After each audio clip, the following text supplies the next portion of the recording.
দেখুন, করোনা ক্ষুদ্রাতি ক্ষুদ্র একটা রোগ জীবাণু। আজকের বিশ্ব কতভাবে সেটার মোকাবিলা করছে, করার চেষ্টা করছে, এখন পর্যন্ত কিন্তু কিছুই করতে পারেনি। আমাদের মনে করলে চলবে না যে বোধহয় আমরা বেঁচে গেছি, করোনা বোধহয় আমাদের কাছে পরাজিত হয়েছে।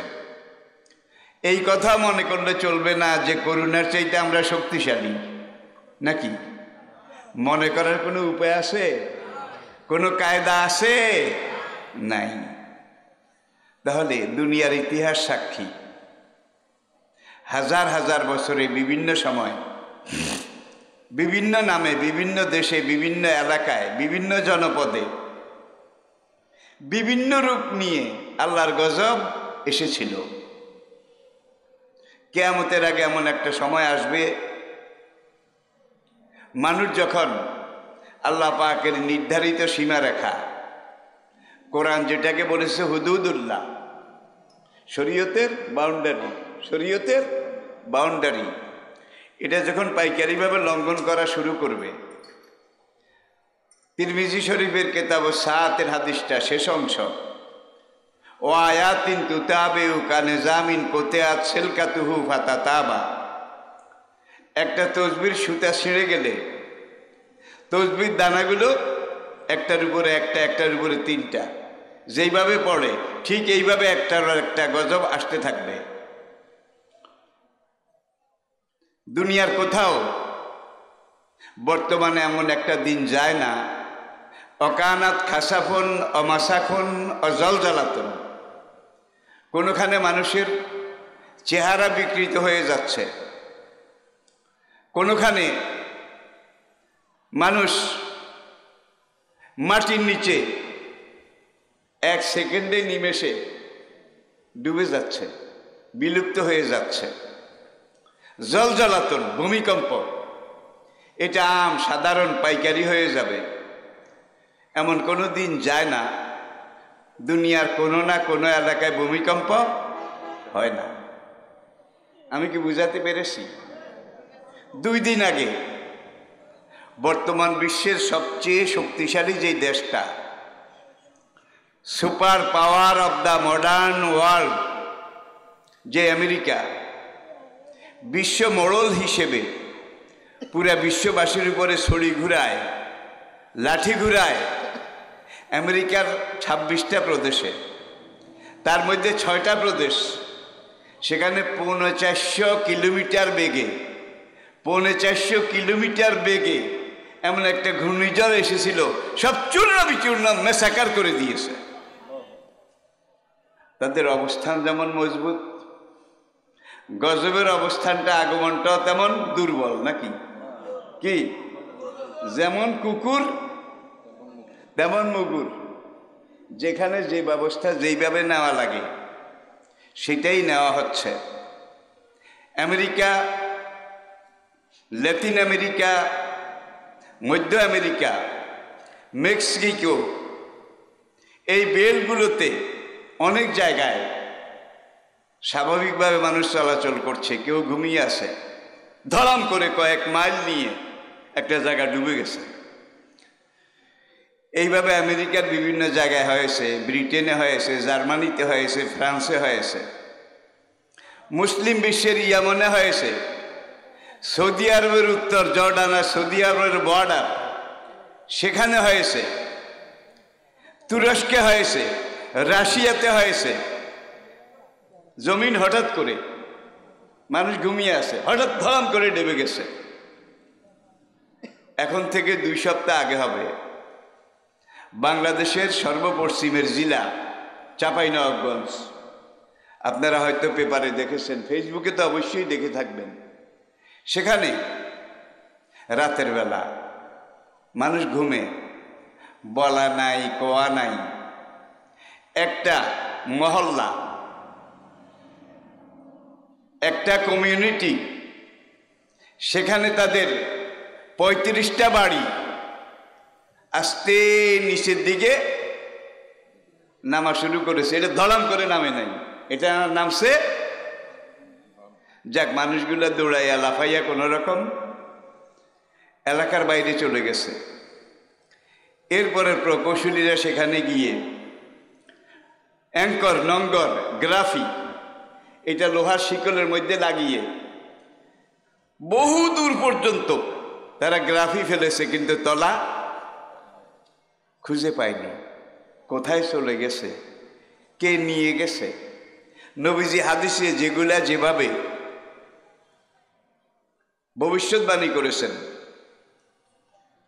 মদ, জুয়া, নেশা, গাঁজা, ফেন্সিডিল, ইয়াবা, হিরোইন, পাপি, পপি, এগুলা সব পাইকারি হয়ে যাবে। এবং এই নেশার পিছনে লেগে লেগে এক একটা জাতি, গোত্র, সম্প্রদায় তারা পাগলের মতো উন্মাদ হয়ে যাবে। নেশা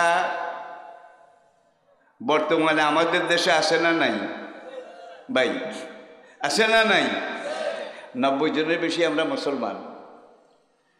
আমি আমেরিকা, ব্রিটেন, ফ্রান্স, জার্মানি, আবার এই belt, Singapore, Korea, Japan, south Africa, এই দেশগুলো যখন সফর করেছি, যতবার গেছি আমি দেখছি বাংলাদেশে যত মদ, যত গাঁজা, যত নেশা, যত ইয়াবা, এগুলো দুনিয়ার অন্য কোনো কাফেরের দেশেও নাই। কাফেররাও পাগলও তো নিজের ভালো বুঝে। কোন পাগল কি দেখে শুনে সারাদিন পাগলামি করে, আপনি লাঠি নিয়ে তাড়া করেন, পাগল বোধে গিয়ে কাঁটার ঝোপের মধ্যে ঢুকবে কি? পাগল হইলেও কাঁটার ঝোপের মধ্যে ঢুকবে না। পাগল বোধ হয় জ্বলন্ত আগুনের মধ্যে লাফ দিয়ে পড়বে নাকি? তাহলে পাগলেরও তো একটা পথের দিশা আছে। দেখা যায় আমরা পাগলের চাইতে আরো খারাপ হয়ে গেছি। এই মদ, জুয়া, ফেন্সিডিল, গাঁজা এগুলা যারা খায়, প্রথমে তাদের ব্রেন, মগজ, তাদের হার্ট, তাদের বাল্ব, তাদের লিভার, তাদের কিডনি, তাদের পিত্ত, তাদের কোল্ড ব্লাডার, প্রত্যেকটা অঙ্গ ক্ষয় হতে হতে লয় পর্যন্ত চলে যায় এবং ভরা যৌবনে পৌঁছার আগেই তারা ইনভ্যালিড হয়ে যায়, অকেজ হয়ে যায়, কন্ডম হয়ে যায়। বহু ঘটনা এরকম আছে। একজন মা তার একটা মাত্র ছেলে 2 বার বিয়ে করিয়েছে, দুটোটা বউ চলে গেছে, দুটোটা বউ চলে গেছে। এখন ওই মহিলা, ভদ্র মহিলা আমার কাছে আসলো যে বাবা, আমার ছেলেটার জন্য একটু দোয়া করেন। ছোট্টকালে বাপ মরে গেছে, অনেক কষ্ট করে এই মানিক রতন কাঁধে করে, কোলে করে, মাথায় করে আমি ধারণ করেছি, পালন করেছি, লালন করেছি। ছেলেটা বালেগ হয়েছে, 2 বার বিয়ে করিয়েছি, দুটোটা বউ চলে গেছে। এখন আরেক জায়গায় বিয়ের জন্য আমি যত চেষ্টা করতেছি, ওরা রাজি হচ্ছে না। আমি বললাম, মা তোমার ছেলে কিছু খায়টায় নাকি? খায়টায় নাকি কিছু? বুঝছেন তো, কিছু খায়টায় নাকি? হুজুর হ, কেমনে কইলেন?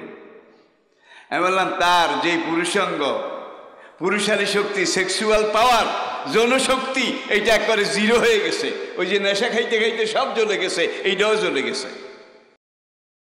বউ স্যান্ডেল দিয়ে পিটাইয়া গালের মধ্যে, তারপরে স্ট্রেট ফরওয়ার্ড চলে গেছে যে তোর মতো অথর্ব, অকর্ম, তোকে আমি লাথি দিয়ে চলে গেলাম। আমার কলিজার টুকরা টুকরা যুবক ভাইয়েরা, তোমাদের এমন পরিণতি হোক, তোমরা চাও নাকি? চাও নাকি? খবরদার, কোনো নেশার কাছে যাওয়া যাবে না। কোরআন যেগুলো নিষেধ করেছে, আল্লাহ যেগুলো নিষেধ করেছেন, নবীজি যেগুলো বারণ করেছেন, এগুলো সবগুলো কিন্তু নেগেটিভ। এগুলোর মধ্যে শুধু ক্ষতি, ক্ষতি, ক্ষতি, মাইনাস, মাইনাস, মাইনাস, প্লাস একটাও নাই। এই ক্ষতিকর বলেই যে আল্লাহ মানুষ বানিয়েছেন, সেই আল্লাহ মানুষের জন্যে কোনটা খাবে, কোনটা খাবে না, কোনটা করবে, কোনটা করবে না, কোনটা ধরবে, কোনটা ধরবে না, এগুলো বোধহয় বলে দেন নাই। বলেছেন নাকি বলেননি?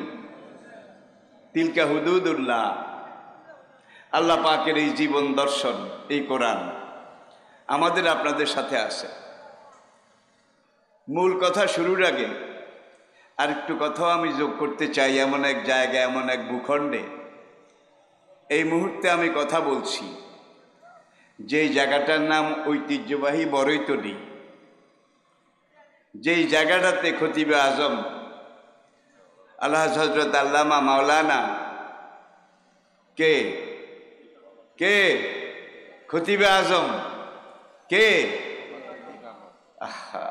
সেই ব্রিটিশ, পাকিস্তান, বাংলাদেশ, তিনটা ডাইরেকশন পার করে দ্বীনের দায়ী, দ্বীনের রাই, দ্বীনের মুজাহিদ, দ্বীনের মুহাদ্দিস, মুবাল্লিগ, মুফাসসির হিসেবে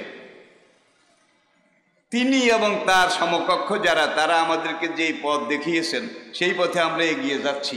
আমরা যেন যেতে পারি, আল্লাহ সেই শক্তি, সেই মানসিকতা, সাহসিকতা আমাদেরকে দান করুন।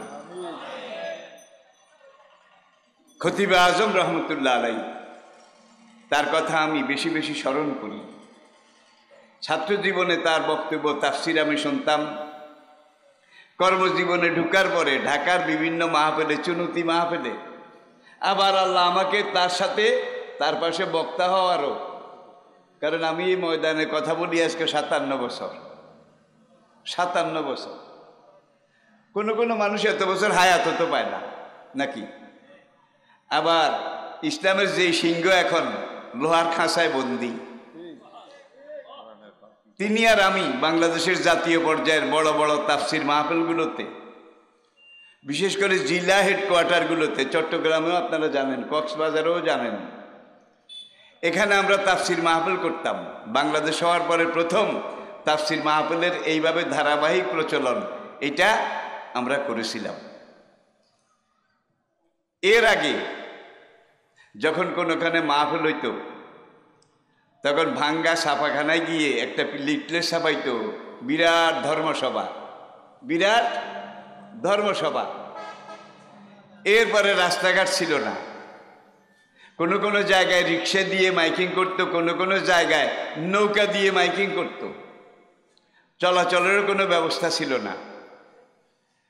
মাহফিল যখন হইতো দেখা যেত যে যত মানুষ এসেছে সব দাড়ি পাকা, কিছু গুজা, কিছু কুজা, কিছু বুড়া বাঁকা হয়ে হাঁটে, সোজা হয়ে খাড়াইতে পারে না, এমন কিছু বুড়া মানুষ মাহফিলে আসতো। কোনো যুবক তরুণ একবারে খুঁজলেও পাওয়া যেত না। আলহামদুলিল্লাহ, অর্ধ শতাব্দী পরে আজকে আপনারা আপনাদের ডাইনে বামের সামনে পিছনে খেয়াল করেন, বুড়া মানুষ নাই। 10-20 জনও একজন বুড়া খুঁজে পাওয়া যাবে না। সবগুলো আগামী দিনের টকবগে যুবক, তরুণ, শিশু, যারা আমাদের আশা ভরসার মূর্ত প্রতীক। তাইলে এখানে একটা আশার আলো আছে। যেই দেশে, যেই জনপদে যুবক তরুণ তারা যখন জেগেছে, এগিয়েছে, তারা যেটা করতে চেয়েছে তারা সেটা সেখানে করতে পেরেছে এবং করে ছেড়েছে।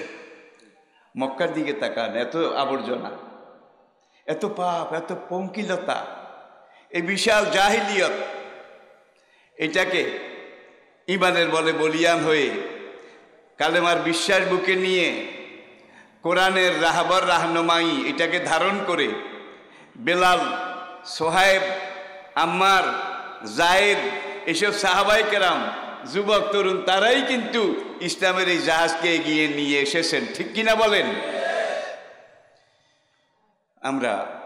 আমি আপনাকে সর্বোচ্চ শুরু করেছি থেকে শেষ করা পর্যন্ত 1 ঘন্টা সময় আপনাদের আমি নেব। 1 ঘন্টা। আপনারা রাজি আছেন তো? মানুষ যা হইছে, এখনো আমার খোরাক হয় নাই। খোরাক বুঝেন তো? খোরাকই হয় নাই। আমার জুমার মধ্যে এর কত কত গুণ বেশি মানুষের জুমায়। মাহফিলের কথা বাদ দেন, আর জুমায় যারা আমার এই বক্তব্য এই রেকর্ড করে সারা পৃথিবীতে, সেখান থেকে বোধহয় 60টা ক্যামেরা এখানে আসছে। দেখেন কোথায় লক্ষ্মীপুর আর কোথায় চকরিয়া। এগুলো তো আজরাইলের চাইতেও সিরিয়াস। দেখেন, তাইলে যেই কথাগুলো আমি কয়েক যুগ আগে বলতাম, বললে কথাগুলো শেষ হয়ে যেত। তথ্য প্রযুক্তি, আধুনিক বিজ্ঞান আজকে এমন সুযোগ এনে দিয়েছে, কথাগুলো এখানে বলি, কয়েক মুহূর্তের মধ্যে কথাগুলো পুরো পৃথিবীতে চলে যায়। ঠিক কিনা বলেন? আধুনিক বিজ্ঞান আমাদেরকে অনেক কিছু দিয়েছে, আর বিজ্ঞানীরা বলছে যে আধুনিক বিজ্ঞান আজকে তার পরিণতার, সফলতার চূড়ান্ত পর্যায়ে উপনীত হয়েছে। হ্যাঁ, বিজ্ঞান আমাদেরকে অনেক কিছু দিয়েছে, এটা অস্বীকার করার জো নাই, কোনো উপায়ও নেই। তবে যা দিয়েছে তার চেয়ে অনেক বেশি আবার কেড়ে নিয়েছে, এইটাকেও বাদ দেওয়া যাবে না। এই যে আজকের এই মোবাইলের কল্যাণে আমরা দুনিয়ার খবর পাই, সারা বিশ্বের খবর পাই। আবার এই মোবাইলের কারণে একজনের বউ 3টা বাচ্চা রেখে আরেকজনের সাথে চলে যায় এই মোবাইলের কারণে। মোবাইলে লাইন, মোবাইলে আস্তে আস্তে কথা বলতে বলতে বলতে বলতে 2জন। এমন ঘটনা আছে, স্বামী বিদেশে গেছে, বউকে বড় মোবাইল সেট কিনে দিয়ে গেছে যেন তারা সামনাসামনি কথা বলার সময় একজন আরেকজনকে দেখে। প্রত্যেক মাসে স্বামী ব্যাংকে বউর নামে অ্যাকাউন্ট করে গেছে। সিএনজিওয়ালা বা রিক্সাওয়ালা যাকে নিয়ে বউ ব্যাংকে আসা যাওয়া করে, বেটা 3টা বাচ্চা ছোট ছোট, এই সিএনজি ড্রাইভারের লগে এই বউ চলে গেছে। এমন ঘটনা বোধহয় নাই। গ্রামের আদম আলী, কদম আলী, কব্বাদ আলী, যেগুলা সমাজে হিসাবে আসতে আরো 100 বছর লাগবে। লোকটা সৌদি আরবে নিজের জীবন যৌবন, নিজের এনার্জি, ফিটনেস সব সেখানে কোরবানি দিচ্ছে তোমার জন্য, এই সংসারের জন্য। তার 3টা ছেলে রেখে তুমি যে চলে যেতে পারলে, এটা কি মা নাকি ডাইনি, মা নাকি রাক্ষসী? তাহলে আমি মায়েরও দোষ দিই না। আজকের এই তথ্য প্রযুক্তি আমাদেরকে যা দিয়েছে তার চাইতে অনেক বেশি নিয়ে গেছে। আমার কাছে কত রকমের মানুষ আসে যে হুজুর অমুকের বউ তমুকের সাথে চলে গেছে। অমুকের বউ কোন দিন গেছে? কয় শনিবার রাত্রে। কোথায় গেছে? অমুক সিএনজি রিক্সাওয়ালার লগে। আমি বললাম যে চলে গেছে? কেন গেছে? হুজুর সেখানে বিয়ে হয়েছে। বিয়া বুঝেন তো কি? বিবাহ হয়েছে। এখন যে গেছে, যে স্বামী সৌদি আরব প্রত্যেক মাসে টাকা পাঠায়, সেই স্বামী কি এই বউরে তালাক দিছে? কয় না। বিয়ে হইলো কেমনে? কয় কোর্টে বিয়ে হয়েছে। আমি বললাম গৃহস্থের গরু চোরে দড়ি পাকায়, গৃহস্থের গরু চোরে দড়ি পাকায়। কার বউ কার সাথে গেছে, কার বউ কার সাথে যাচ্ছে, আজকের এই তথ্য প্রযুক্তি, আমি যে একটু আগে আপনাদেরকে বলেছি, আমাদেরকে অনেক দিয়েছে, আমরা অস্বীকার করি না। সাথে সাথে আমরা এটাও বলবো, আমাদের এখানে প্লাস যা হয়েছে, প্লাস মাইনাস হয়েছে তার চাইতে 1000 গুণ, লাখো গুণ, ঠিক কিনা বলেন? তাহলে এটাকে কাজে লাগাতে হবে, বাদ দেওয়া যাবে না। কোরআন আসার আগে আপনি দেখান একটা মোটরসাইকেল আবিষ্কার হয়েছিল। কোরআন আসার আগে একটা ইঞ্জিন, একটা মেশিন, একটা কলকারখানা, একটা উড়োজাহাজ, রকেট, এগুলো তো পরেরই কথা। কোরআন আসার আগে এই মাইকটা বোঝা হয়েছিল, কিচ্ছু ছিল না। কোরআনে একটা সূরা আছে ইয়াসিন, এই শুরুতে আল্লাহ বলছেন ইয়াসিন অল কোরআনিল ইয়াসিন, আমি আল্লাহ মহাগ্রন্থ বিজ্ঞানময় এই কোরআনের কসম করে বলছি। আই রিপিট, অল কোরআনিল হাকিম, আমি আল্লাহ এই বিজ্ঞানময় কোরআনের কসম করে বলছি। কোরআন 1500 বছর আগে যে বৈজ্ঞানিক থিওরি, বৈজ্ঞানিক দর্শন পেশ করেছে, অখালাকনাকুম আজওয়াজা, আমি তোমাদেরকে সৃষ্টি করেছি জোড়া হিসাবে, জোড়া ছাড়া, যুগল ছাড়া আমার এই অনন্ত বিশ্বে একটা সৃষ্টিও নাই। সূরা ইয়াসিনে আল্লাহ পাক ঘোষণা করেছেন আর এক আয়াতে, সুবহানাল্লাযী খালাকাল আজওয়াজা কুল্লাহা মিম্মা তুমবিতুল আরদ ওয়া মিন আনফুসিহিম ওয়া মিম্মা লা ইয়ালামুন।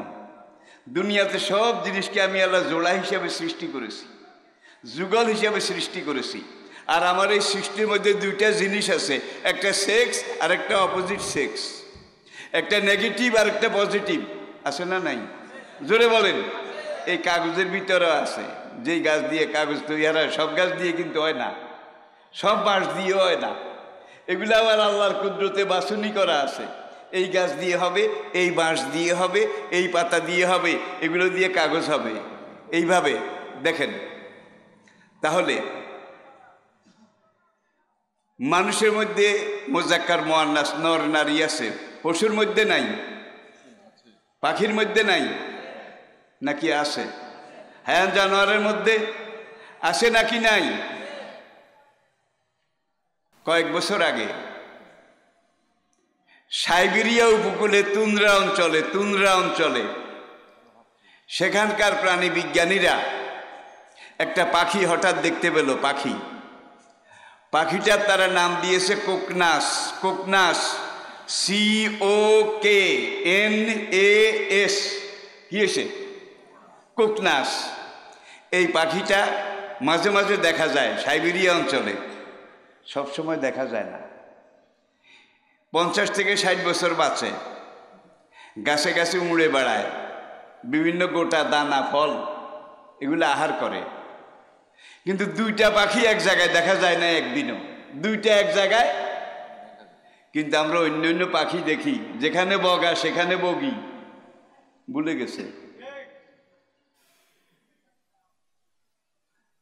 ফাঁদ পাইতেছে ফাতুয়া বাইরে দলা নদীর কুলে, ওই যে বগা আর বগি। পুঁঠি মাছও দিয়া, পুঁঠি মাছের লোভে বগা পড়ে উড়াল দিয়া রে, ফান্দে পড়িয়া বগা। গানেটা বোধহয় শোনেন নাই কি?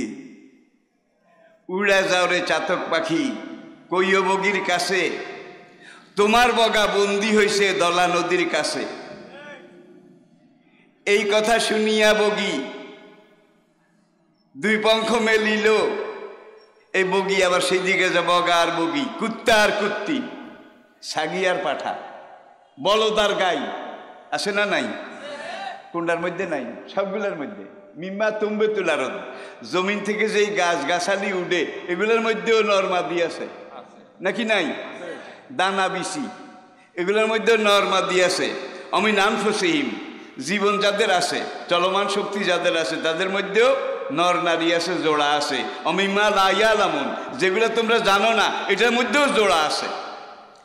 বিজ্ঞানীরা এটা পরীক্ষা করতে গিয়ে সর্বশেষ যেই পর্যায়ে এসেছে, পায়ের নিচের একটা বালিকণা, আমি বুঝাইতে পেরেছি তো, একটা বালু, এটাকে সংগ্রহ করে আলাদা করে ভালো করে কয়েকবার ধুইছে যেন কোনো ময়লা টয়লা না থাকে। ধোয়ার পরে সূক্ষ্ম ব্লেড অনুবীক্ষণ যন্ত্র ধরে এই ক্ষুদ্র পায়ের নিচের একটা বালুকে 10 লক্ষ ভাগ করেছে, 10 লক্ষ টুকরা করেছে। 10 লক্ষ টুকরা করার পরে এক এক টুকরায় কয় তোলা পড়ছে? কয় গ্রাম? কি খাইছে রে খাইছে? আবার বলছি, পায়ের তলার একটা বালিকণা, এটাকে বিজ্ঞানীরা 10 লক্ষ ভাগ করেছে। কয় ভাগ? এখন 10 লক্ষ ভাগ করার পরে এটা কদ্দুর রইছে, বিজ্ঞানীরা বলে এরপরে আর ভাগ করার কোনো কায়দা নাই, জায়গাও নেই, আর কাটে কোথায়? এরপরে তারা এটাকে বলেছে পদার্থের কর্তৃত খণ্ডিত সর্বশেষ ক্ষুদ্রতম অংশ। শরীয়ত পরিভাষায় সরে আকায়েদে নাসফি ওলামায়ে কেরাম এটাকে পড়েছে জুজে লা ইয়াতাজাজ্জা, পদার্থের কর্তৃত খণ্ডিত সর্বশেষ ক্ষুদ্রতম অংশ, এরপর আর কাটা যায় না। এটাকে বিজ্ঞানীরা বলছে দি অটম, অণু। পদার্থের কর্তৃত সর্বশেষ ক্ষুদ্রতম অংশ অণু, একটা ধূলিকণার 10 লক্ষ ভাগের 1 ভাগ। আবার তারা আরো সূক্ষ্ম যন্ত্র, সূক্ষ্ম ছুরি, এগুলো দিয়ে অনেক গবেষণা করে এই একটা অণু, একটা অটম, এটার মাঝখান দিয়ে কেটেছে। কাটার পরে দেখে যে অর্ধেক মোজাক্কার, অর্ধেক মুআন্নাস, অর্ধেক নেগেটিভ, অর্ধেক পজিটিভ। এটা হলো আল্লাহর বিজ্ঞান। এই নেগেটিভ আর পজিটিভ, নর আর নারী, এই দুজন সমাজে, সংসারে, পরিবেশে যদি পাশাপাশি না থাকতো, অনেক আগে মানব বংশ কলাপস হয়ে যেত। সৃষ্টি জীবের বংশ এটা বিলীন হয়ে যেত। দেখেন, আমি যে মাইকটায় কথা বলছি আপনাদের মাথার উপরে তারগুলো টানা আছে, এখানে তার কি একটা না দুইটা? দোনোটা এক রঙের না দুই রঙের? এটা দিয়ে বিদ্যুৎ মিস্ত্রি, ইলেকট্রিশিয়ান তারা বলে এখানে দুইজন আছে পাশাপাশি, একজন তরুণ আর একজন তরুণী, একজন যুবক আর একজন যুবতী, একজন মোজাক্কার আর একজন মুয়ান্নাস, একজন ম্যাসকুলিন আর একজন ফ্যামিলিন, ঠিক কিনা বলেন? এই দুইজন আছে। আর এই মাইকটা বাজার জন্যে, লাইটটা জ্বলার জন্যে, মেশিনটা চলার জন্যে, চাকাটা ঘোরার জন্যে, পাখাটা চলার জন্যে, উড়োজাহাজটা উড়ার জন্যে, দুনিয়ার যে কোনো কাজের জন্যে কাজটা শুরু করার আগে এই নেগেটিভ আর পজিটিভ এই দুইজনের আগে মিলাইতে হবে, বিয়া পড়াইতে হবে। নেগেটিভ আর পজিটিভ দুইটার বিয়া না পড়াইলে চাকাও ঘুরবে না, মেশিনও চলবে না, পাওয়ার হাউসও চলবে না। কঠিন হয়ে যাচ্ছে নাকি? আমি হ্যাঁ, এখন দেখেন দুজন পাশাপাশি আছে, কিন্তু একজন আরেকজনকে দেখার বোধহয় কোনো সুযোগ আছে কি? বৈদ্যুতিক তার দুইটা, একটার সাথে একটা জড়ানো পেছানো, কিন্তু একজনের সাথে একজন দেখা দেখির বোধহয় কোনো সুযোগ আছে? জোরে কন ভাই রে ভাই, এমন হেজাব, ঢালাই পর্দা, ঢালাই, ট্যাংরা বড়া, কাঁটা তারও না, কি রাবারের মজবুত ঢালাই। এই সমাজ সংসার চলার জন্য, সভ্যতা এগোবার জন্যে তোমাদের দুজনের সহযোগিতা লাগবে। সহযোগিতা করলে কিন্তু সহযোগিতা করবে, বাসর ঘরে গিয়ে সহযোগিতা করবে। বাসর ঘরের আসরে যাওয়ার আগে পথে পথে যদি সহযোগিতা করতে চাও, টিজিং করতে চাও, তাহলে ধরাম করে ফায়ারিং হবে, আগুন ধরে যাবে, ওরা নিজেরাও জ্বলবে, প্যান্ডেলটাকেও জ্বালিয়ে দেবে। এটা হলো বাস্তবতা। প্রিয় ভাইয়েরা, এইবার দেখেন এখানে এসে, মাইকের ফ্ল্যাগের মুখে এসে, লাইটের ফ্ল্যাগের গোড়া এসে, ফ্যানের কয়েল ফ্ল্যাগ পার করে, বৈদ্যুতিক ফ্যানের, এইবার বৈদ্যুতিক মিস্ত্রি, ইলেকট্রিশিয়ান, তাকে মনে করেন না বিয়া পড়ানের মলই? মলই আপনারা কোন মলই? মলই কি হুজুর বিয়া পড়াবে। এখন এই দুইজনের বিয়া যদি না পড়ায় তাহলে কিন্তু ফ্যানটা ঘুরবে না, কি লাইটটা জ্বলবে না, জেনারেটরটা চালু, এখন বিয়া পড়াবেন, সারা গায়ের ডাকনা কিন্তু খোলা যাবে না, ডাকনা খুলতে হবে শুধু মুখের, ফেস অ্যাপিয়ারেন্স, চেহারা। মেয়ে চাইতে গেলে বোধহয় সারা গাও দেখায়। দেখেন কি সাইন্টিফিক, শুধু চেহারাটা একজন আরেকজনের দেখুক। আর এই চেহারাটা হইল 3.5 হাত, পুরা শরীরের রাজধানী, পুরা দেহের capital, central place of the human body. মুখ দেখলেই বোঝা যায় জিনিসটা কেমন, তার মান কি, ঠিক না বে ঠিক? এইবার দুজনের মুখের ঢাকনা খুলছে, বিয়া পড়াবে, মুখের পর্দা এটা খুলে টুলে। এখন এজেন্ট লাগবে না? বিয়া পড়াবার আগে কি লাগে? অনুমতি, সম্মতি, শরীয়ত পরিভাষায় এজেন্ট। এখন এই এজেন্ট আছে কিনা, প্রথম নেগেটিভ সেটাকে টাচ করে, এই অমুকের সাথে এই নাম এত মহারানা, তোরে বিয়া দিতে চাই, তুই কি রাজি? রাজি, ঠট রাজি, ঠট হ্যাঁ হ্যাঁ হ্যাঁ ঠট হ্যাঁ। আবার এইটারে কয়, পাত্র আর পাত্রী দুইজন তো, বেটা তুই রাজি কিনা, এই যে এই মহিলা দেখলি চেহারা টেহারা, রাজি কিনা কট ছট ছট ছট, কেজেন পাওয়া গেছে, এবার বিয়া পড়া। কি এমনভাবে পেঁচাইছে, জড়াইছে। কোরআন যেটাকে বলছে হুন্না লিবাসুল্লাকুম ওয়া আনতুম আল্লাহু আকবার, আল্লাহু আকবার। স্বামী স্ত্রীর মাঝখানে এখানে কোনো পর্দা নাই, কি একজন আরেকজনের আবরণ হয়ে গেছে। কত সাইন্টিফিক, লাইট জ্বলে, ফ্যান জ্বলে, সভ্যতা সামনের দিকে আগায়। মধ্যযুগে কিছু বোয়ালি কলন্দার মার্কা ডক্টর, বিশেষজ্ঞ, এক্সপার্ট, আমি মাঝে মাঝে বলি বিশেষ অজ্ঞ, বিশেষ মানে কি? বিশেষভাবে অজ্ঞ। তারা নতুন থিওরি বাইর করলো, মনের পর্দা বড় পর্দা, এটা আসল পর্দা, এটা হইলেই ভালো। এই নেগেটিভ পজিটিভ মোজাক্কার মুয়ান্নাস এরা দুজনে মিলেমিশে হ্যাঁ সেক্সিং টিজিং এটা করতে করতে যাক না, বিয়ের দিন বিয়ে হবে, ঠিক আছে। এবার দুজনের সুযোগ দিছেন। প্রাইমারি স্কুলে একবার দুজনের ডাকনা মুখের খুলছেন এক জায়গা দিয়ে এক আঙ্গুল, খোলার পর এখন একজন আরেকজনকে দেখে। সেকেন্ডারিতে নিয়ে যখন খুলছেন, এখন শুধু দেখে না, দেখার পরে আবার আগায়। কলেজে নিয়ে আবার ওইখানে খুলছেন, খোলার পরে দেখে যে আগায় না, একজন আরেকজনকে জড়িয়ে ধরেছে। ঠিক না ভাই? ঠিক। ছট ছট ছট ছট, দোকানে হাটে বাজারে গ্রামে গঞ্জে বন্দরে কন্দরে, নেগেটিভ আর পজিটিভ শুধু একজনের সাথে একজন টাচিং ব্লেসিং, এইভাবে ছট ছট ছট ছট ছট। ইফটিজিং, এবার বোধহয় বুঝেছেন। টিজিং ইফটিজিং অবৈধ। এখানে মেলামেশা করা কিন্তু অবৈধ, হারাম।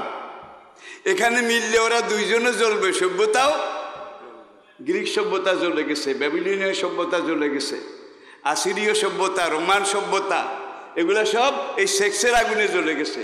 প্রাচীন ভারতের আর্য সভ্যতা এইটাও এই সেক্সের আগুনে। এখনো তার কিছু নজির আছে। কেউ জুনি পূজা করে, নাউজুবিল্লাহ, মাফ করবেন। কেউ আবার লিঙ্গ পূজা করে, শিবের লিঙ্গ দিয়া পানি খায়। খায় না না খায়? খায় না না খায়? তাইলে যুগে যুগে এইবার টিজিং করাইতে করাইতে সুযোগ দিচ্ছেন। পর্দার দরকার নেই, up to date, ultra modern একত্রে যাক, ঠিক আছে, এরা একটু আপ টু ডেট হোক, আধুনিক হোক। এইবারে বিয়ের আসরে গেছেন, বিয়ে দিবেন আর কি। এইবার আস্তে আস্তে মুখের ঢাকনা খুলছেন। ঢাকনা খোলার পরে এবার ইলেকট্রিশিয়ান তার টেস্টার দিয়ে প্রথম নেগেটিভটারে কয়, মুখের সাথে ধরে বিয়ে দেব, তুই রাজি? রাজি? রাজি? তোর হর কি রাজি? এইটাও শর্ট করে না, এইটাও হিট করে না। একজনের সিফিলিস, আরেকজনের গনোরিয়া। ডাকাইয়া রাখা মাল পানি যা আসিল আগরওয়ালারাই খাইয়া গেছে গা। শুধু বিচ্ছেদ, শুধু তালাক, শুধু সেপারেশন। আধুনিকতার নামে আমরা যত আগাতে চাচ্ছি, আমাদের দুর্গতি তত বাড়ছে। ঠিক না? ঠিক যাই না এইদিকে। সিরাতুন নবী মাহফিল, সিরাত শব্দের অর্থ কি?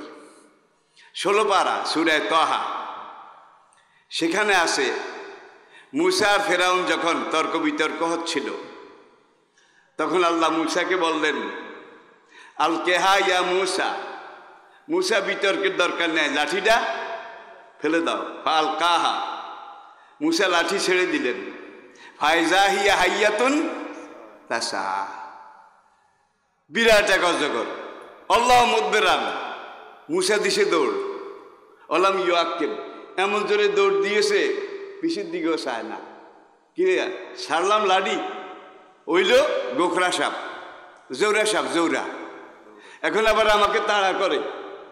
Most dangerous snake's of the world, দুনিয়ার সবচাইতে মারাত্মক। মুসা দৌড় দিছে।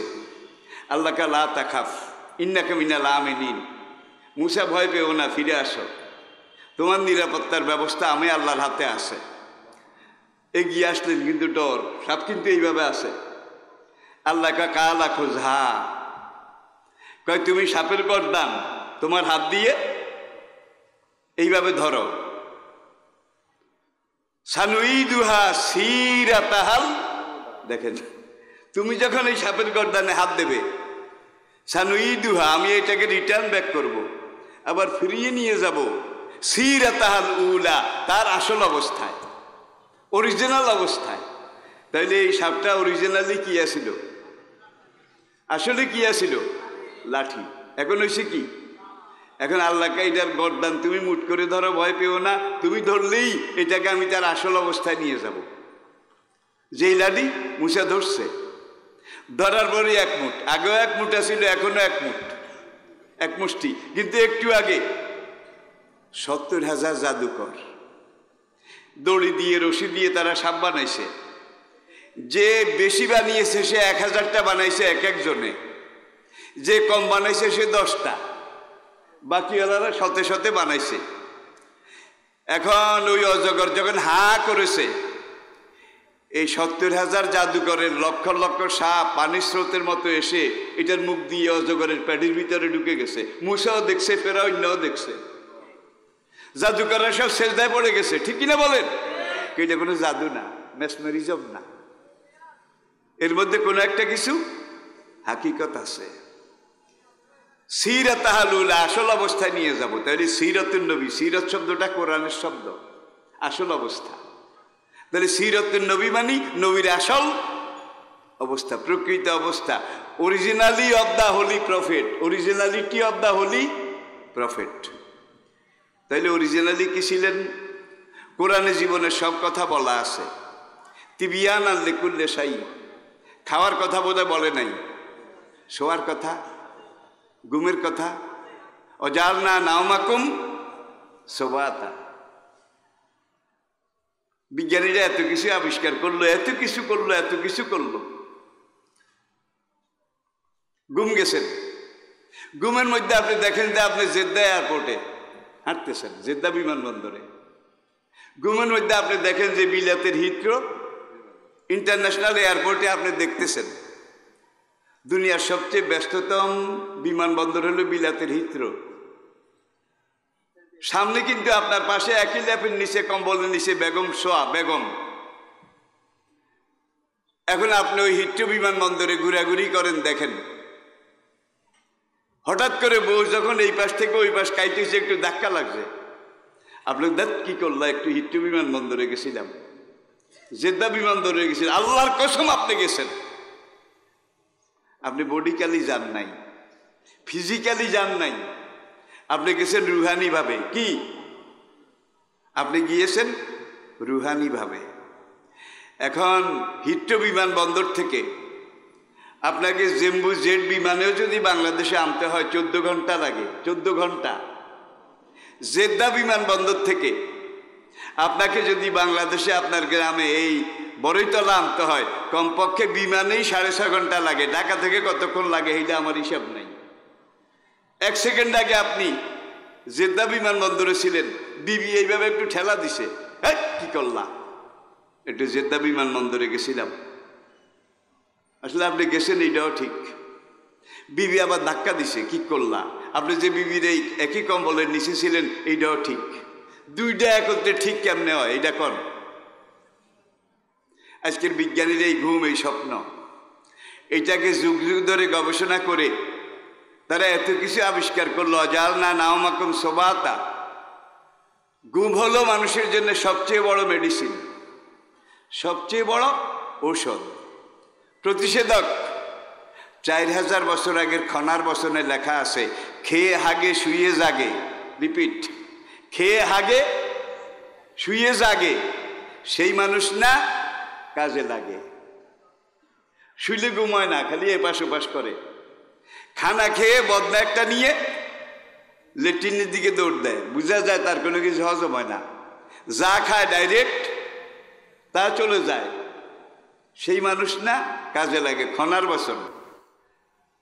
এখন একদল কয় আরে ঘুমের ট্যাবলেট আছে, বিজ্ঞানীরা কি আমাদের কম খেদমত করছে নাকি? ডাক্তাররা এখন ঘুমের ট্যাবলেট কয় এটা খাওয়া ভালো না, শরীর দুর্বল হয়। ঘুমে হয় শরীর সরল, আর ট্যাবলেট খাইয়া ঘুমাইলে শরীর কি হয়? তাহলে এটা ঘুম না, এটা বেহুশ, সেন্সলেস, মানুষের সেন্সলেস অবস্থা। আর তারা আবার চিন্তা করলো, পশ্চিমের বাগানে আপনি গেছেন, সেখানে কিছু প্লান্টেশন চারা টারা লাগাইছেন। আপনি কিন্তু এই আশা পড়ে খাওয়া দাওয়া করে বউ আর আপনি ডবল কম্বলের নিচে একত্রে শুয়েছেন, ডবল কম্বলের নিচে, স্বামী স্ত্রী, একজন আরেকজনকে গাছ এবং লতার মতো জড়িয়ে শুয়ে আছেন।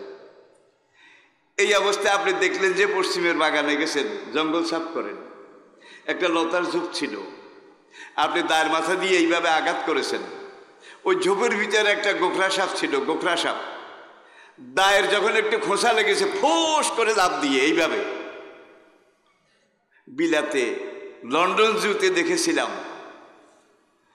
The most dangerous snake's of the world, দুনিয়ার সবচাইতে মারাত্মক বিষাক্ত সাপ হইল গোখরা। আপনারা কি বলেন এটাকে? জাউরা। জাউরা দুই জাত আছে, একটা একটু কালসা আর একটা একটু চকলেট কালার। একটাকে কয় কালো গোখরা আর একটাকে বলে খইয়া গোখরা। অ্যাকশন কিন্তু দুটোটার একই রকম। এখন ওই গোখরা সাপ ফোঁস করে আপনাকে লাফ দিয়ে পড়ছে, আপনি দিছেন বাড়ির দিকে দৌড়। সাপের সাথে দৌড় দিয়ে পারা যায়? ঘুমে দৌড় দিচ্ছেন, কিন্তু ঘুমে ঘুমে এরকম স্বপ্ন বোধহয় দেখেন না, জোরে কন। অথবা কুত্তায় দৌড়ায়, কুত্তায় দৌড়ায়, স্বপ্ন দেখেছেন। এখন বাড়ির দিকে দৌড় দেন, কুত্তার সাথেও দৌড়ে পারা যায় না, সাপের সাথেও দৌড়ে পারা যায় না। আদম আলী, কদম আলী, কোব্বাদ আলী, ভাই চাষা কে কোথায় আসো, লাঠি লও, বন্দুক লও, খারফা লও, আমাকে জৌরা সাপে আক্রমণ করেছে। বৌরে রাখেন যে কদম আলীর মা, কোব্বাদ আলীর মা, লাঠি লই আয়, এইভাবে চিৎকার করেন। সাপের সাথে দৌড় দিয়ে আর পারলেন না, দেখলেন যে এই দৌড়ের অবস্থায় সাপ এখান দিয়ে এসে পায়ের গোড়ালিতে দিছে ঠোকর মেরে। এখন বাড়ির দিকে যান, কিন্তু দৌড়ের স্পিড কমে গেছে। হঠাৎ করে দেখেন যে মাথা চক্কর দিয়েছে, চোখ দিয়ে কিছু দেখেন না, অর্থাৎ অ্যাকশন শুরু হয়ে গেছে। এখন আপনি সোজা হয়ে দৌড়তেও পারেন না, ডাকতেও পারেন না, চিৎকার করেন কিন্তু কিছু বোঝা যায় না। একবার তো ঠোকর দিছে, কেউ আসলো না সাহায্যের জন্যে, আপনি এখন নিরাশ। পরে দেখেন যে সাপের রাগ এখনো যায় না, আবার আসে, আরেক কামড় দেবে। এইবার আপনি আরো ভয় পাইছেন। সেই সাপ পাশে এসে যখন ফোঁস করে এইভাবে আরেক ঠোকর দেবে, আপনি দিচ্ছেন এইদিকে লাভ। এখানে আসলে একটা সোখাইল্লা গিরা আলা বাঁশ, বাঁশের উপরে যখন পড়ছেন গ্যাসাং গ্যাস করে এখান দিয়া বাঁশ ঢুকে গেছে, বাবারে দিছেন চিৎকার। এই বাবারে চিৎকারে কিন্তু আপনার পাশে শোয়া আপনার বউ বেগম, তার ঘুম ভেঙে গেছে। বউ ডরাইছে জন্মের মতো। ওগো কি হয়েছে, কি হয়েছে, তুমি এমন করছো কেন, চিৎকার দিলা কেন? আপনি নিঃশ্বাস স্বাভাবিক না অস্বাভাবিক? সত্য কথা বলেন, নর্মাল নাকি অ্যাবনর্মাল?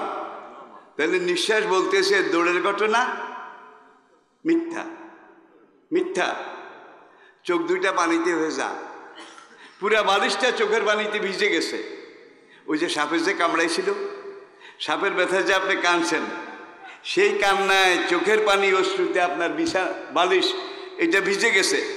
যেই পাওটায় কামড় দিয়েছে অনেক চেষ্টা করতেছেন, এটাকে নাড়াইতে পারেন না, সব অথর্ব হয়ে গেছে। এখন বউ বলে তোমার কি হয়েছে, কি হয়েছে? কত ছাড়ি পোড়া কপালি, প্রেম প্রেম, স্বামী স্ত্রী ভালোবাসা বলো। পশ্চিমের বাগানে জৌরা সাপে আমার এইভাবে দৌড়াইলো, তাড়াইলো, একবার কামড়াইলো, আবার গিরালা বাস ঢুকলো, এত চিল্লাইলাম কেউ গেল না, তুমিও তো একটা লাঠি লইয়া গেলা না। বউ আরো ভালো করে জড়াই ধরে আর পাগলের মাথা খারাপ, এই তো তুমি আমার কোলের ভিতরে আসো। কার কথা সত্য? বেশি ওয়াজের দরকার নেই। কার কথা সত্য বলেন না?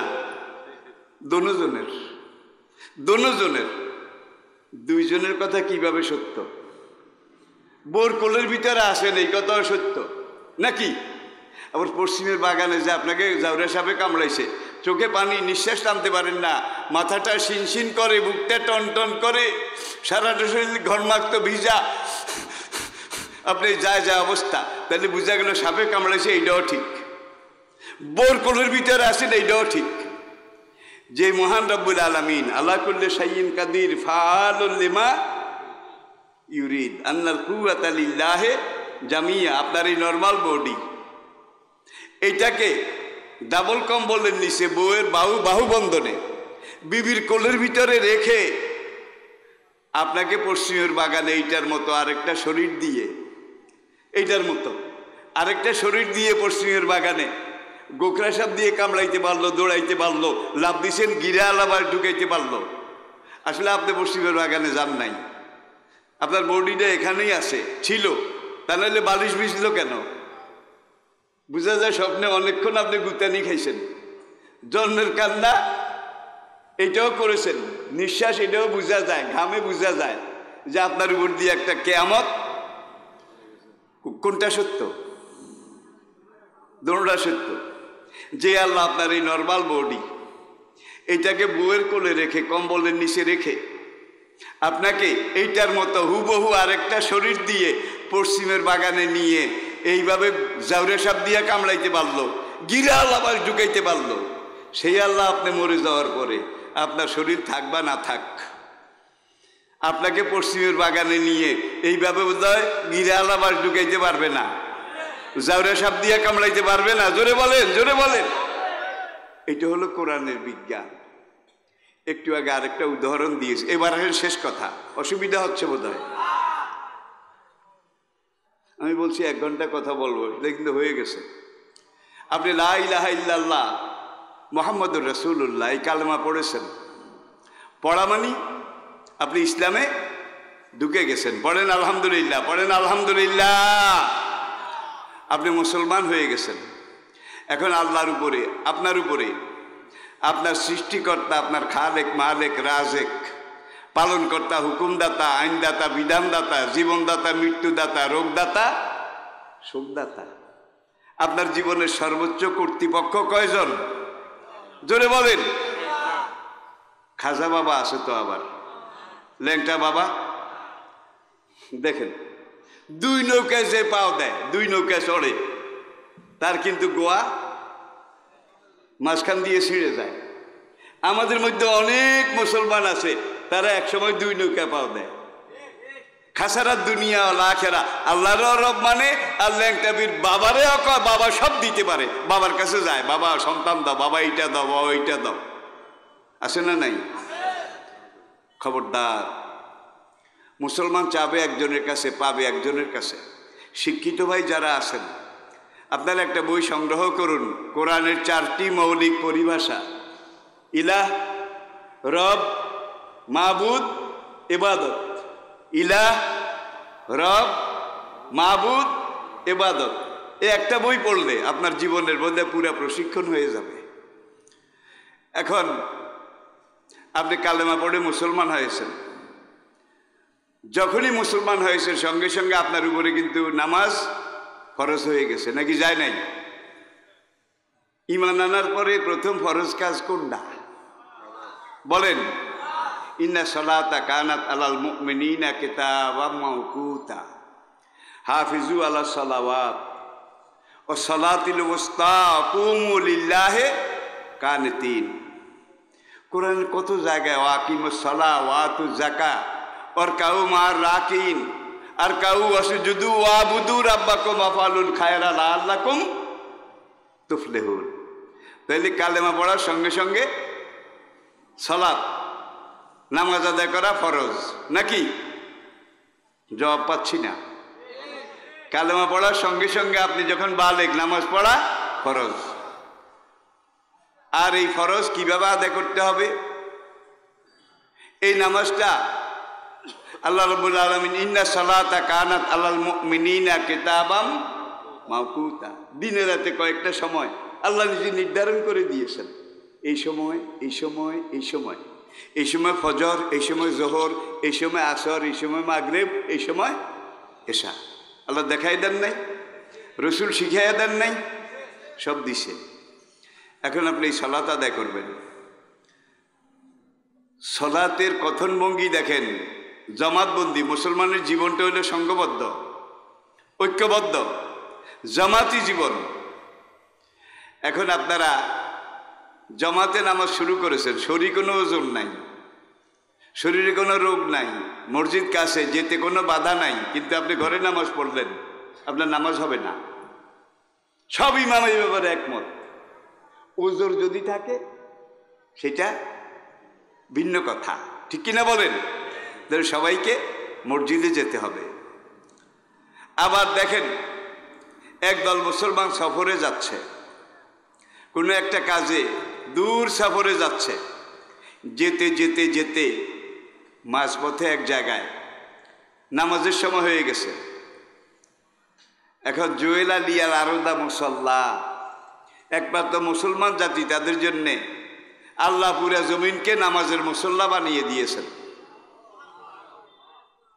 হিন্দুদের পূজা মন্দিরে না গেলে হয় না, খ্রিস্টানদের প্রার্থনা, প্রেয়ার, এটা গির্জায় না গেলে হয় না। বৌদ্ধদের ধ্যান যজ্ঞ এগুলো ক্যাঙ্গে না গেলে হয় না। কিন্তু মুসলমানের জন্য জয়েল আলিয়াল আরদা মুসল্লা, দুনিয়ার যেখানে আপনি যার নামাজের ওয়াক্ত হয়ে গেছে আপনি সেখানে নামাজ আদায় করেন, পুরো দুনিয়াটা আপনার জন্য মুসল্লা। এটা হলো ইন্টারন্যাশনালিজম অব দ্য মুসলিম নেশন।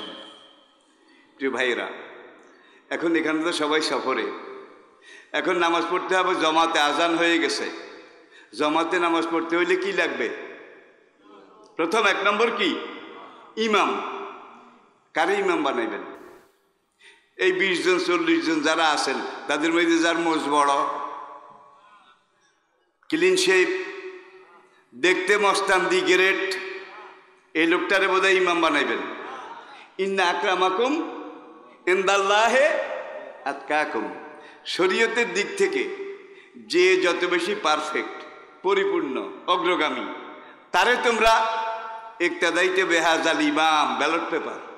ইক্তাদাইতে এটা কিন্তু ব্যালট পেপার আপনাদের।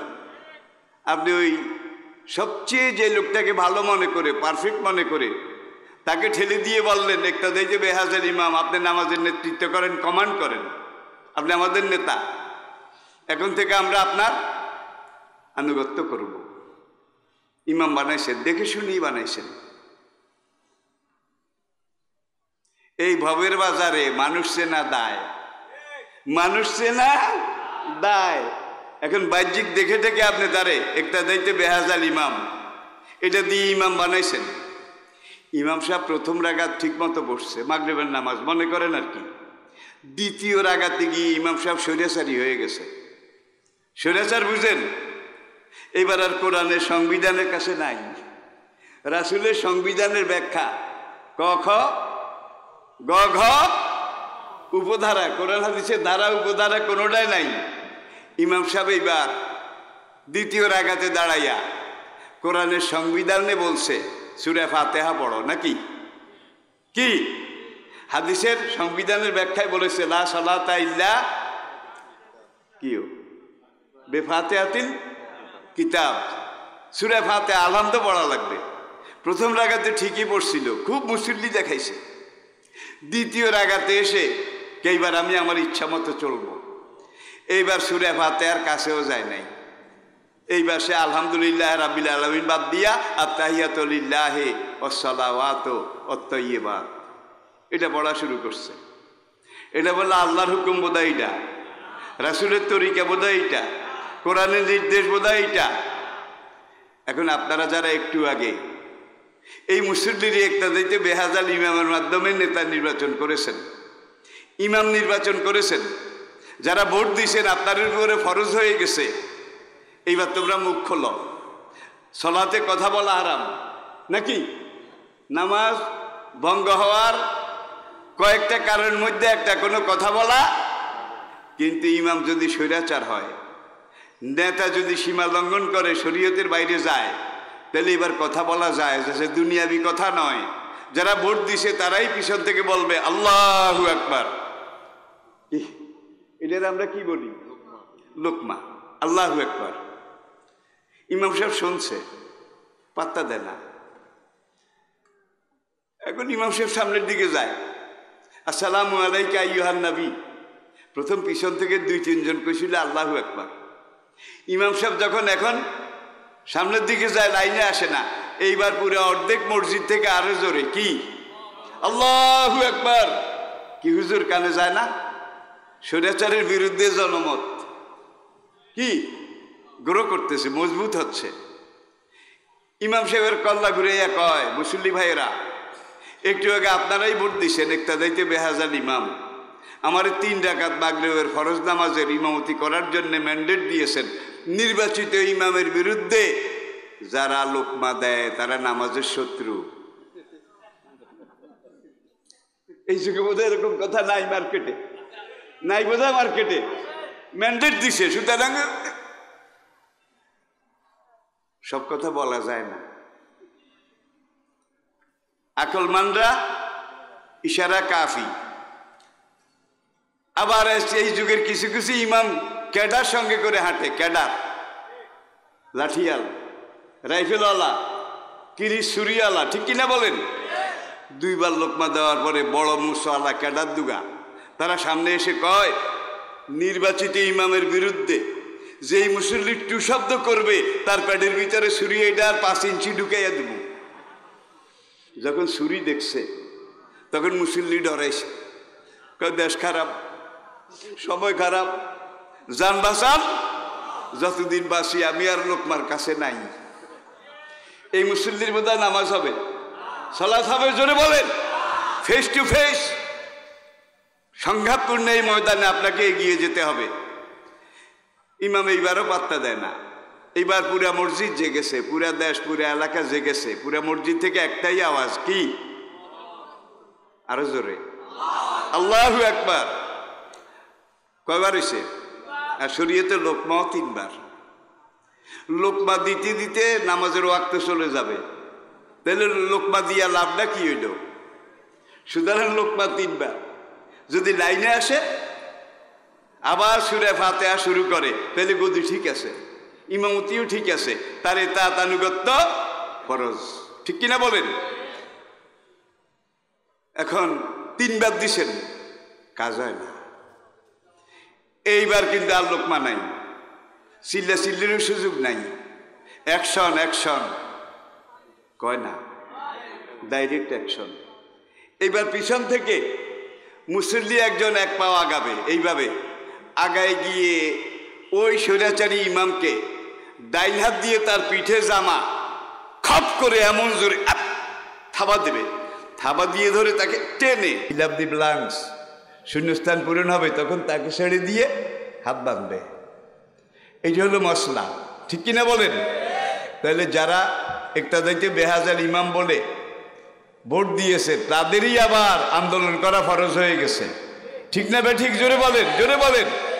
আর ইমামেরও হুঁশ খেয়াল রেখে কাজ করা উচিত। হ্যাঁ, যে যায় লঙ্কা সে হয় রাবণ। এমন হলে তো আর সমাজও চলতে পারে না, দেশও চলতে পারে না। এখন ইমাম সাহেব লোকমা কবুল করেছে, বুঝার জন্য বলছি, লোকমা কবুল করেছে, আত্মায়াত বাদ দিয়া কি সূরা ফাতিহাতে আইছে, তাহলে ঠিক আছে সব। এখন নামাজ শেষ করতে সালাম ফিরানোর আগে কি লাগবে? মশলা জানে না কি লাগবে? সহ সেজদা। কি লাগবে? বুলের মাসুল, পেনাল্টি, বুলের মাসুল লাগবে। শুধু ইমাম সাহেবের লাগবে, ঠিক না? জোরে কর, নাকি সবাই? যারা ইক্তাদাতে বেহাজাল ইমামের ম্যান্ডেট দিয়েছে তাদের উপরেও সৌসেজ দৌলে একটা শাস্তি, শাস্তি। ভুল করলা তুমি, চিল্লাইতে চিল্লাইতে স্লোগান দিতে দিতে গলাও ফাটাইলাম, আর তোমার ভুলের জন্য এখন সহসেজদা দিতে দিতে কপালের চামড়া যায়। সুতরাং এমন ইমাম বানাইতে হবে যেন সহসেজদা দেওয়া না লাগে, ঠিক কিনা বলেন?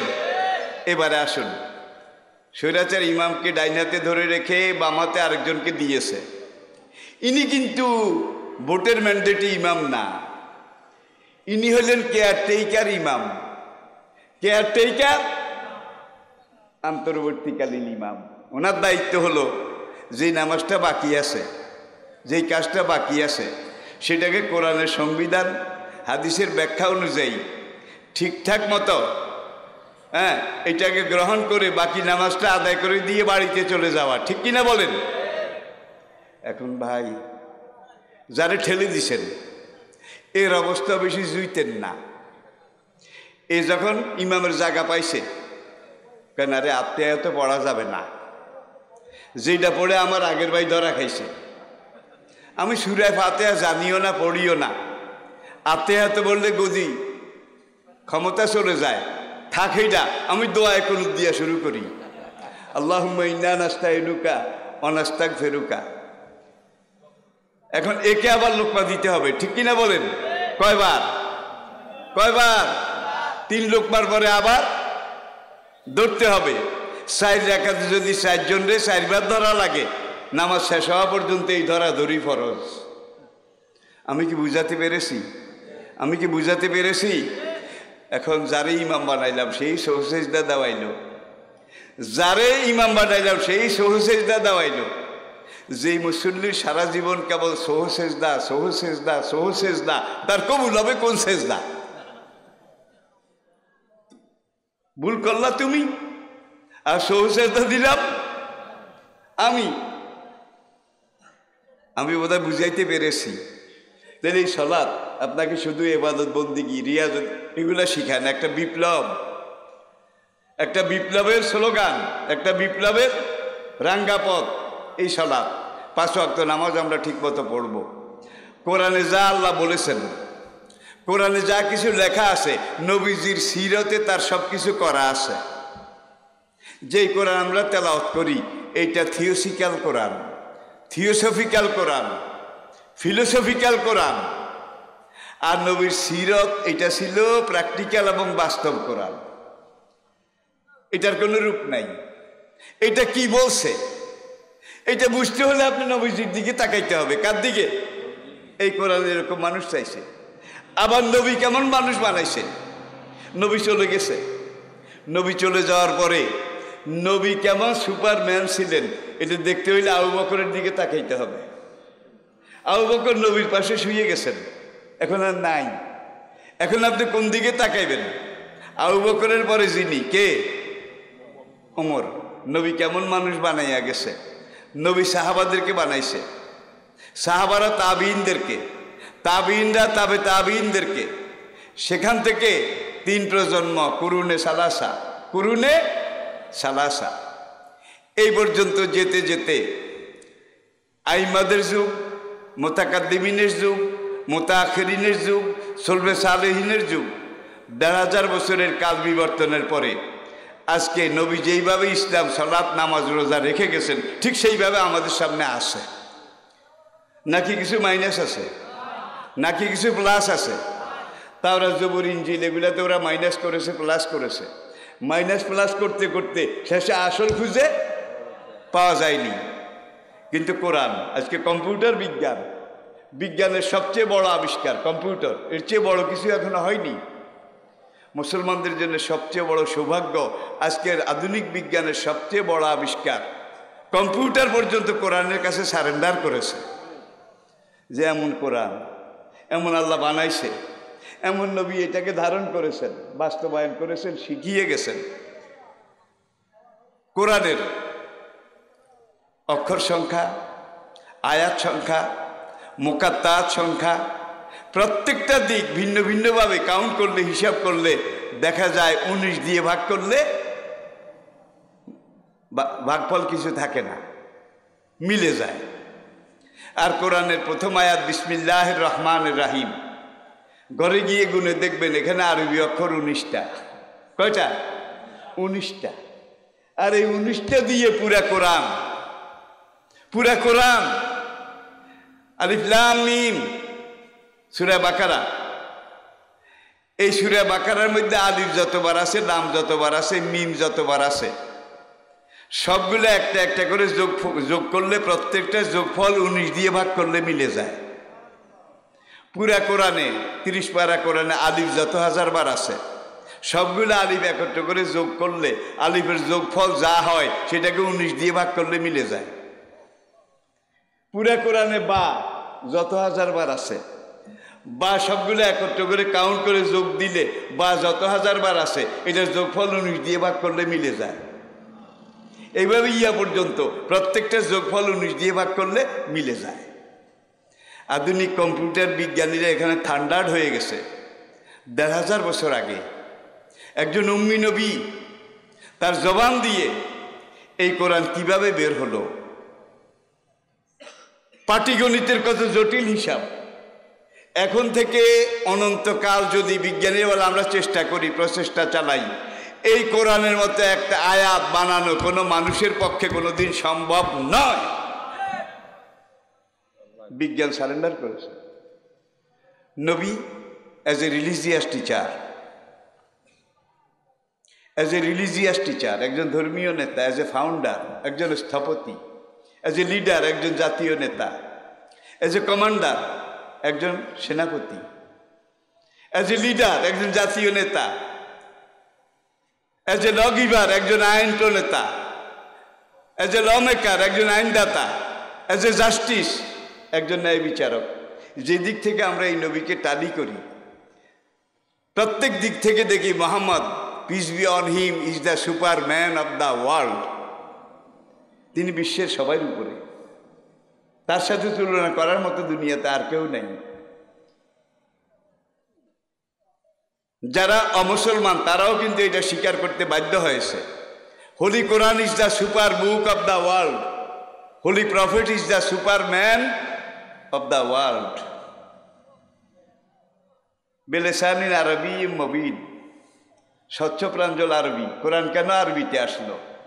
ইন্না আনজালনাহু কুরআনান আরাবিয়্যান লাআল্লাকুম কয় না তাকিলুন, বেলেসানিন আরবিয়্যিন মুবিন।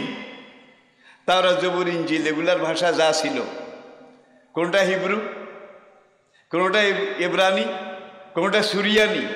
কোরআনের ভাষা হইল কি? আরবি। জোরে বলেন কি? আরবি ভাষায় কেন? দুনিয়ার বুকে যেই ভাষাটা সবচাইতে সমৃদ্ধ, ধনী, রিচেস্ট, দুনিয়ার বুকে যেই ভাষাটা সবচেয়ে বেশি শ্রুতিমধুর, সবচেয়ে বেশি প্রবীণ, প্রাচীন, সেই ভাষাটা হলো আরবি। অ্যারাবিক এনসাইক্লোপিডিয়া ব্রিটানিকা থেকে বলছি, Arabic is the oldest and richest language of the world. একমাত্র আরবি ভাষা দুনিয়ার সবচেয়ে প্রাচীন এবং সবচাইতে সমৃদ্ধ। আরবি ভাষার ব্যাকরণ, কথনপঞ্জি এমনভাবে আছে, দেখেন, তুমি, তুমি, ইংরেজি কি? ইউ, বাংলা হইল তুমি। এবং তুমি যদি পুরুষ হও তাহলে কি? ইউ, ইউ, ইউ, ইংরেজি ইউ, বাংলা তুমি। এরপরে আসেন সে, সে যদি পুরুষ হয় তাহলে ইংরেজিতে হি, হি, বাংলায় সে। এখন এখানে ব্র্যাকেটে লিখতে হবে সে স্ত্রী, সে পুরুষ, ইন্ডিকেট করা লাগবে, ঠিক কিনা বলেন? আর কোরআনের ভাষা হুয়া, হুয়া, হিবা, হিবা। আমাদের দেশকে হেতে, হেতে, হুয়া। এই হুয়া বললে বুঝা যাবে যারে দেখাইছে সে পুরুষ। আর যদি কে হিয়া, হিয়া, তাইলে বুঝা যাবে যাকে ইন্ডিকেট করেছে সে নারী, ঠিক কিনা বলেন? কিন্তু বাংলা ইংরেজিতে এরকম আছে নাকি? নাই। হয় সামনে লিখতে হবে স্ত্রী, নয় লিখতে হবে পুরুষ। এটা লিখতে হবে, আলাদা করা লাগবে। আন্তা, আন্তা, ইউ। যদি তুমি পুরুষ হও তাহলে আন্তা, যদি তুমি নারী হও আনতে। তোমরা পুরুষেরা আন্তম, তোমরা মহিলারা আন্তুন না। দেখছেন? কা, কা, তোমার জন্যে, একজন পুরুষের জন্যে। কে, তোমার জন্যে, একজন নারীর জন্যে। কুম, তোমাদের জন্যে। কুন্না, তোমাদের নারীদের জন্যে। কা কুমা কুম, কে কুমা কুন্না, হুয়া হুমা হুম, হিয়া হুমা। দেখছেন প্রোনাউন। সিলেটে এক বিলাতের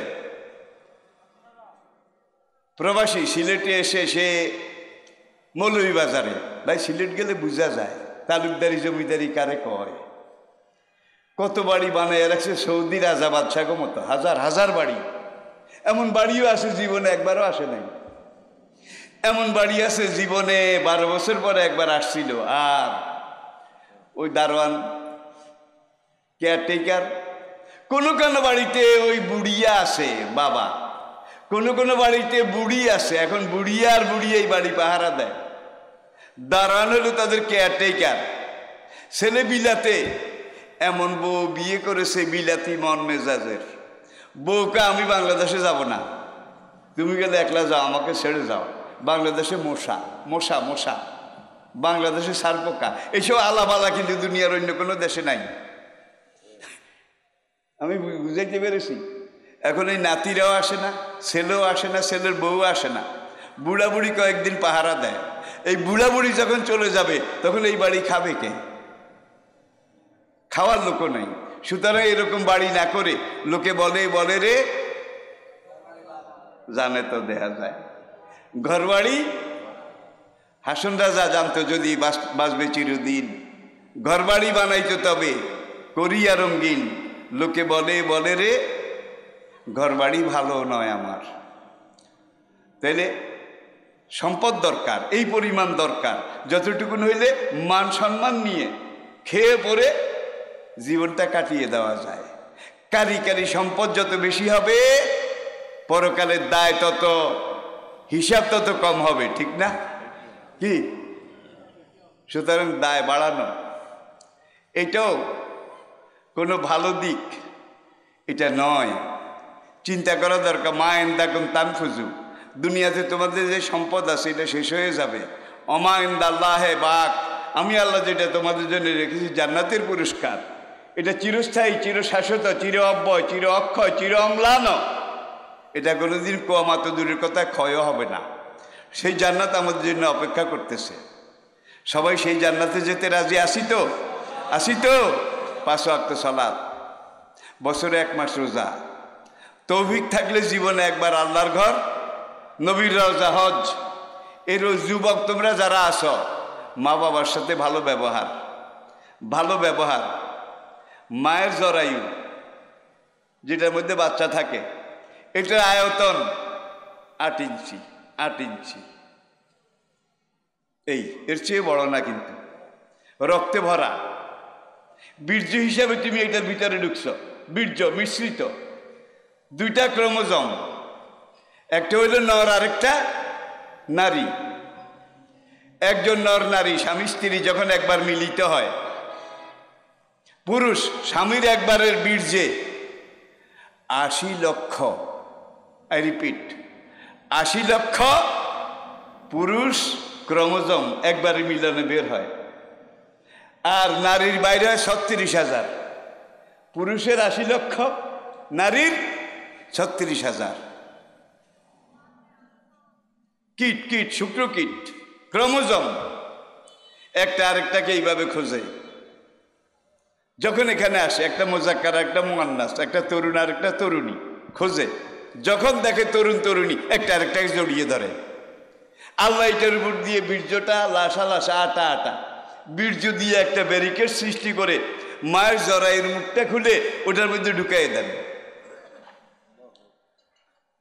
42 দিন পরে এই বীর্যের ফোঁটাটা ফাখালাকনান নুতফাতা আলাকাতান, একটা রক্তের ফোঁটায় পরিণত হয়।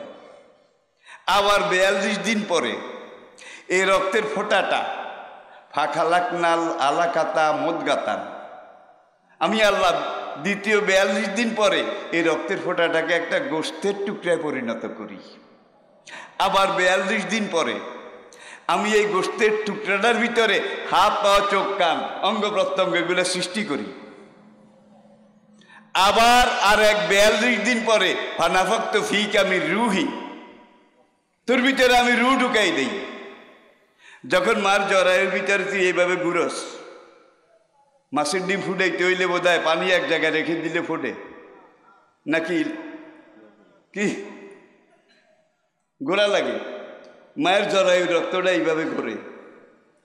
এইভাবে 280 দিন, কতদিন?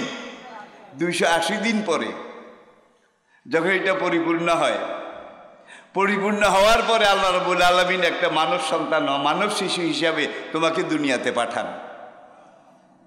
আনিশকুরুলি ওয়ালে ওয়ালিদাইক, প্রথমে আমি আল্লাহ শুকর গুজারি করো, তারপরে তোমার মার, তারপরে তোমার বাবার। এত কষ্ট করে ধারণ করলো, লালন করলো, পালন করলো, জায়গা জমি বিক্রি করে লেখাপড়া করাইলো। এখন ছেলে পাশ করে BCS পাশ করে, তারপর সে আজকে OC DC, সে আজকে সচিব। কিন্তু সে এমন আধুনিক বউ বিয়ে করেছে, এখন আপনি একদিন বাসায় যাওয়ার পরে বউয়ে কয় এই বুইড়ারে কইয়া দিও আর যেন এই বাসায়। এমন আসে না নাই? আসে না নাই? শাশুড়িরে লইয়া গেছিল, এখন আধুনিক বউয়ে শাশুড়িরে দেখা খালি পিছের দিকে যায়, এইটারে আমি শাশুড়ি কই কেমনে? পোশাকে মানায় না, আশাকে মানায় না, চেহারা সুরকে মানায় না। এর মধ্যে আমাদের যত আধুনিকতা, আলট্রা মডার্নিজম কিছু নাই। আবার এই শাশুড়ি এটা শরীর থেকে কেমন যেন আস্তে আস্তে বিদ্যুটে কিম্বুত কিমাগার গন্ধের মতো আসে। এখন সে যেই বাড়িতে থাকে সেই বাড়িটা মনে করেন 20,000 square feet, medium 20,000 square feet. মা 10 মাস 10 দিন তোকে 8 ইঞ্চি এই ঘরের মধ্যে ধারণ করেছে। আর আজকে তোর 20,000 স্কোয়ার ফিটের ঘরের মধ্যে সেই মায়ের জায়গা হচ্ছে না। তোর মতো নিমুখ হারাম গাদ্দার থাকা, আমি আর এদিকে যাই না। আমার আজকের মতো এখানে শেষ। আসলে আমি বুড়ো মানুষ। আর এই ঘোষণার মধ্যে ডক্টর লুৎফর রহমান, ডক্টর লুৎফর, আমি ডক্টর না, কিন্তু ঘরে ঘরে ঘরে ঘরে আবার এমনও সংস্থা আছে কিছু টাকা দিলাম এত লাখ, আমার একটা ডক্টর কি। সুতরাং আমি ওই ওল্ড মডেল। আর আজকে আমি নিজে ডক্টর না, ময়দানে যারা কথা বলে তারা আমার রুহানি সন্তান। মিজানুর রহমান আজহারি থেকে শুরু করে একটু আগে যে ওয়াজ করে গেল, এরা সবাই সামনে আসলে আমার কদম বুসি করে, আমাকে আব্বা ডাকে। আমার অনেক ছেলে ডক্টর, কিন্তু আমি ডক্টর না। কিন্তু মিজানুর রহমান বলছে আমার আব্বু ডক্টর না। হাজার হাজার ডক্টরকে একত্রে একখানে রেখে পড়াবার মতো যোগ্যতা আল্লাহ ওনাকে দিয়েছে। আল্লাহ শুকর। মাস স্টাডি। যত লেখাপড়া করবেন ততই আপনি সমৃদ্ধ হবেন। আজকাল পড়ালেখা নাই, মাদ্রাসা লাইনেও নাই, স্কুল কলেজ লাইনেও নাই। যার জন্যে দায়িত্বশীল যারা হয় এগুলো একটা স্টেনলেস স্টিলের হয় না, সবগুলা কুমারের পাতিলের মতো টোকা দিলে ফেটে যায়। আল্লাহ আমাদেরকে বুঝার তৌফিক দান করুন। ওমা আলাইনা ইল্লাল বালাগ। কেউ আমার উপরে রাগ করেছেন ভাই? রাগ করেছেন? আয় আল্লাহ, বড়ইতলির ঐতিহ্যবাহী আজকের এই সিরাতুন নবী মাহফিল, এখানকার নিবেদিত প্রাণ এক ঝাঁক যুবক তরুণ, তাদের ত্যাগ, তাদের কোরবানি, তাদের প্রচেষ্টা, মুরব্বীদের সহযোগিতা আয়োজিত এই সিরাত মাহফিল, এটাকে কবুল করে নিও। এই সিরাত মাহফিলকে কবর, হাসর, পুলসিরাত, মিজানের প্রত্যেকটা থানা, প্রত্যেকটা ঘাটি, প্রত্যেকটা চেকপোস্টে আমাদের নাজাতের উসিলা হিসাবে তুমি গ্রহণ করে নিও আল্লাহ রব্বুল আলামিন। এখানে কোরআন হাদিস, নবীর সিরাত সম্পর্কে, ইসলামের আদর্শ ঐতিহ্য সম্পর্কে যেই কথাগুলো হয়েছে, আয় আল্লাহ ভুল ত্রুটি মাফ করে এই কথাগুলোর উপরে আমল করার তৌফিক, যোগ্যতা, মানসিকতা এই এলাকার সকল মানুষকে তুমি দান করিও ইয়া আল্লাহ রব্বুল আলামিন। পাপের আমাদের শেষ নাই, হাজারবার স্বীকার করি। হাসরের ময়দানে তুমি যদি প্রশ্ন করো আমরা জবাব দিতে পারবো না। তুমি যদি কৈফিয়ত চাও, শোকজ করো, আমরা জবাব দিতে পারবো না। মেহরবানি করে কোরআনে পাকের বরকতে, হুজুর নবী করিম সাল্লাল্লাহু আলাইহি ওয়াসাল্লামের নামে নামি ইসমে গরামির বরকতে আজকের এই সিরাত মাহফিলকে আমাদের সবাই নাজাতের উসিলা হিসাবে কবুল করে নিও। এই মাহফিলের বরকতে কবর, হাসর, পুলসিরাত, মিজানের প্রত্যেকটা থানা, প্রত্যেকটা ঘাটি, প্রত্যেকটা চেকপোস্ট আমাদের জন্য আসান করে দিও ইয়া আল্লাহ।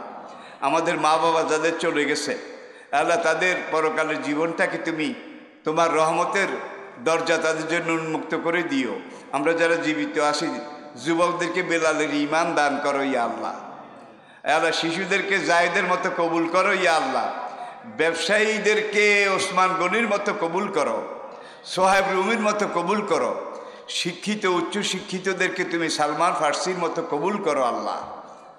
আল্লাহ হাসরের কঠিন ময়দানে আয় আল্লাহ আমাদের আজকের মাহফিল এটাকে কবুল করে নিয়ে টাকা দিয়ে, পয়সা দিয়ে, শ্রম দিয়ে, সহযোগিতা দিয়ে উপস্থিত হয়ে এই মাহফিলকে যারা এত সুন্দর করেছে আল্লাহ, তাদের সবাইকে হাসরের কঠিন ময়দানের ডান হাতের মালিক বানিয়ে দিও। ফাদখুলি ফি ইবাদি, অদখুলি জান্নাতি বলে যাদেরকে ডাক দেবে সেই কাফেলায় আমাদের নামগুলাকে শামিল করে দিও। খতিবে আজমের এই দেশ, আল্লাহ খতিবে আজমের এই মাটি, আর এই চট্টগ্রাম দক্ষিণ চট্টগ্রাম,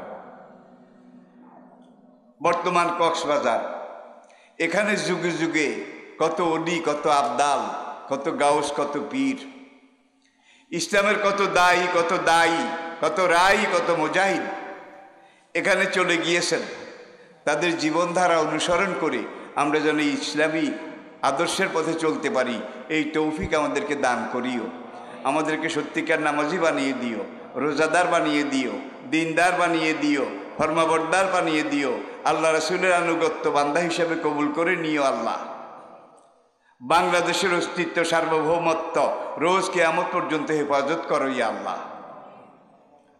মুসলিম অধ্যুষিত বাংলাদেশের এই জমিনে তোমার প্রিয় নবীর খুন রাঙ্গা, দাঁত ভাঙ্গা, নবীর রক্তে রাঙ্গা, নবীর মাথার খুলি ভাঙ্গা এই কোরআনকে গালেব করে দিও ইয়া আল্লাহ।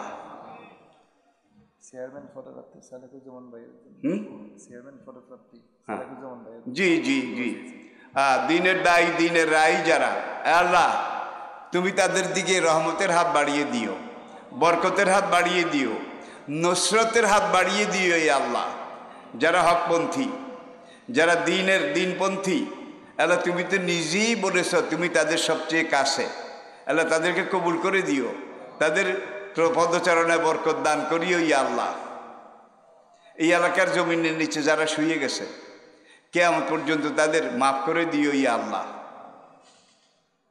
সুবহান রাব্বিকা রাব্বিল ইজ্জাতি আম্মা ইয়াসিফুন ওয়া সালামুন আলাল মুরসালিন আলহামদুলিল্লাহি রাব্বিল আলামিন।